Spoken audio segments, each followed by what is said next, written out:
about our future. But I believe America's best days are ahead of us. But to restore prosperity in America, we need to understand our past.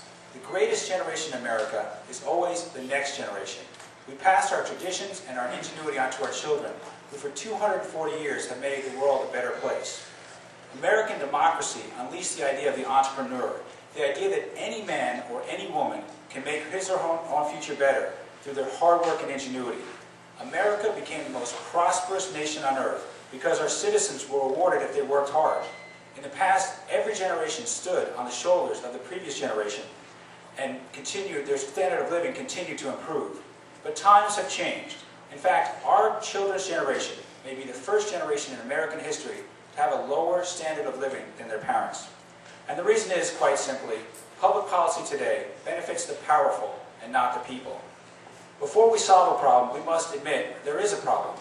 The problem in America today is special interests have too much influence on public policy. These special interests, to this very day, want to spend $66 billion on government rail projects across the state of Florida while neglecting classroom teachers and other important services. As Ronald Reagan said, it is a time for choosing. The 2012 election will determine our future. It is a choice between the politics of the past, where politicians bring home the bacon for special interests, or a path to prosperity through lower taxes and less government spending. I believe with all my heart, America can and will become prosperous again. But to achieve prosperity, we need to return to the founding principles that made America great. We need to reject the idea that government spending is good for our economy, and we need to restore faith in government by implementing the strongest ethics reforms the nation has ever seen.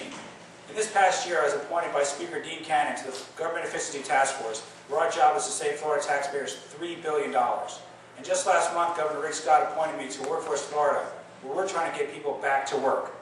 While my service is yielding results, it has also opened my eyes to the urgent need for ethics reform and a new direction in public policy. So today, I come here to announce my candidacy for the Florida House of Representatives.